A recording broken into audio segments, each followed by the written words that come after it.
Hello, karibu sana katika kipindi hiki cha dakika 24. Utakuwa na mimi rafiki yako Abia Telatela. Leo tutajifunza mambo muhimu ya kuzingatia unapopita katika wakati mgumu. Unakuta mtu anapopita katika wakati mgumu ndio wakati ambao unafanya anabadilika na kuwa mtu wa tofauti. Kuna mwingine alikuwa na upendo tu, lakini akipitia wakati mgumu anakuja kubadilika na kuwa mtu katili na kuwa ni mtu mwenye roho mbaya.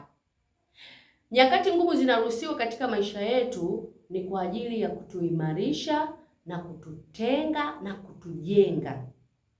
Mungu anaruhusu wewe upitie nyakati ngumu ili kukutenga na tabia fulani, ili kukujenga, kukuimarisha kuwa. Kwa hiyo nyakati ngumu zinaruhusiwa kwako ili kukuandaa kwa ajili ya nafasi fulani.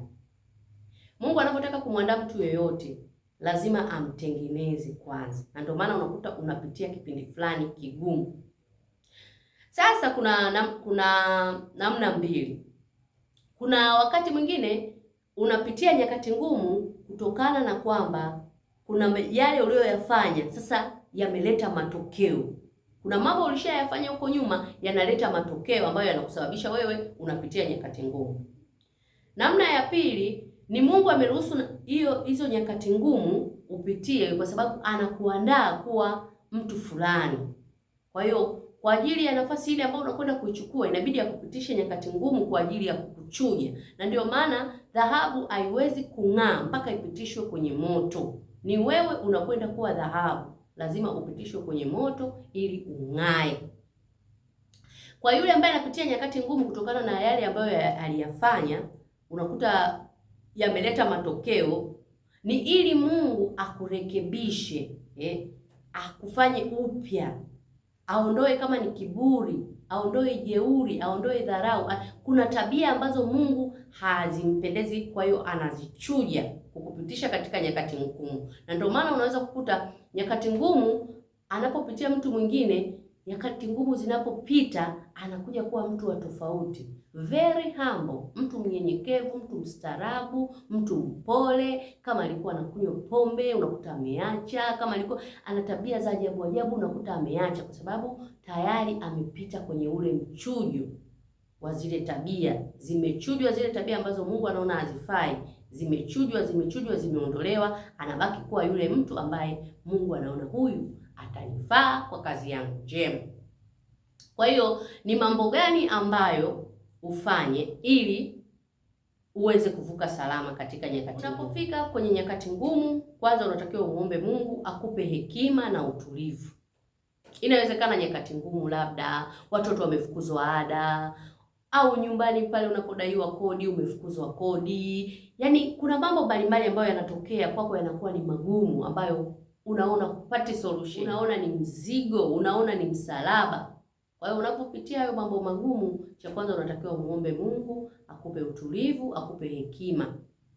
Pia zitafakari njia zako. Huenda hayo mambo ambayo unayapitia ni kutokana na zile tabia au yale mambo uliyoyafanya huko nyuma ndio sasa yameleta matokeo, kwa sababu kila anachopanda mtu ndicho anachovuna. Kwa hiyo unaweza kukuta ni mambo uliyafanya huko sasa ndio unavuna. Labda umeishiwa ada, sijui watoto wamefukuzwa ada. Inawezekana zamani ulikuwa unatumia hela ovyo, hauna budget, hauna mpangilio. Kwa hiyo mambo kama hayo yanapotokea, manake yanakukumbusha kwamba mbona nilikuwa na hela mimi mpaka watoto wanafukuzwa ada, imekuwaje kwaje? Kwa unaanza kuzitafakari njia zako. Muombe Mungu hekima.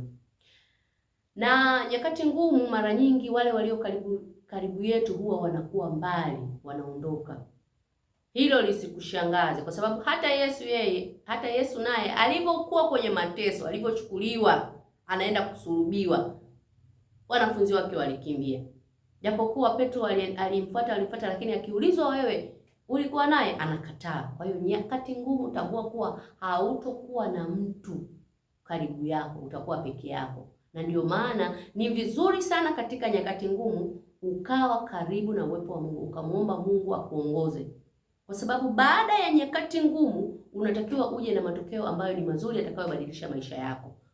Nyakati ngumu zinaweza zikaja zikapita, alafu wewe ukawa mbaya zaidi, ukawa na maisha mabaya zaidi au maisha ya hatari zaidi. Kwa hiyo lazima uombe hekima ya Mungu.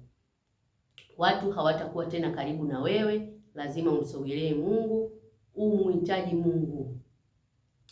Na nyakati ngumu pia zinaweza kusogea katika maisha yako, ama zinaweza kukaribia maisha yako kutokana na kwamba ulikuwa mbali na uwepo wa Mungu, ulimsahau Mungu. Tangia umefanikiwa wewe na habari za Mungu tena huna kabisa, hata kusali, hata kwenda kanisani. Kwa hiyo Mungu anaweza kawa anaruhusu hizo nyakati ngumu ili akusogeze karibu na yeye.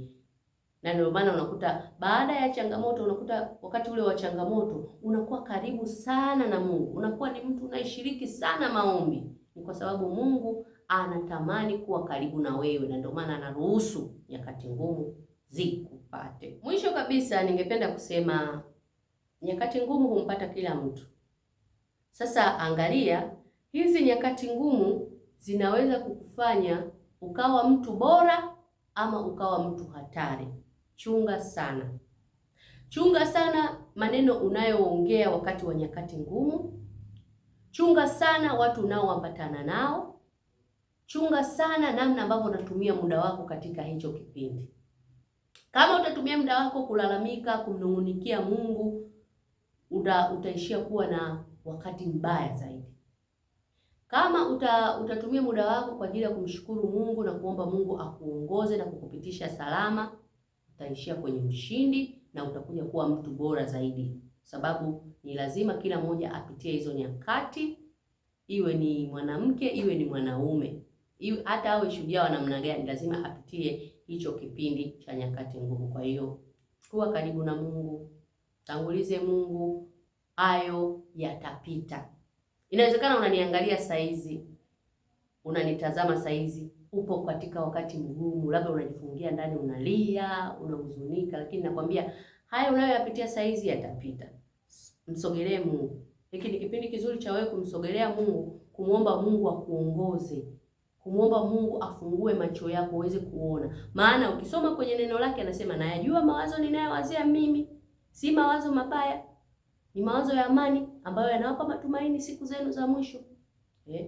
Kwamba Mungu anapokuambia anatuwazia mawazo mazuri, ni wakati wote anakuwazia mawazo mazuri, na ni mawazo ya amani. Mawazo ya amani manake ni mawazo ya mafanikio, ni mawazo ya ushindi ambayo yanakupa wewe matumaini siku zako za mwisho. Siku za mwisho ndio huu wakati ambao wewe unapitia, uliokata tamaa, wakati ambao umechoka, uone tumaini, yani huoni hata uombe nini. Najua unaweza kuwa unapitia kipindi ambacho huwezi hata kuomba. Kwa hiyo tambua kwamba Mungu anakuwazia mema, utakiwa kukata tamaa. Hilo unalolipitia saa hizi litapita, ni jambo dogo sana mbele za Mungu. Kaa mbele za Mungu, tulia katika uwepo wake, utashinda na zaidi ya kushinda. Basi usikose tena kipindi kijacho kwa dakika ya 5. Fuatilia dakika 24 kila siku za Ijumaa na Jumapili hapa hapa Abia Tela Tela Channel. Usisahau kusubscribe na kushare na marafiki zako waje pia wajifunze. Na mimi rafiki yako wa dhati kabisa, rafiki yako wa ukweli, naitwa Abia Tela Tela. Bye.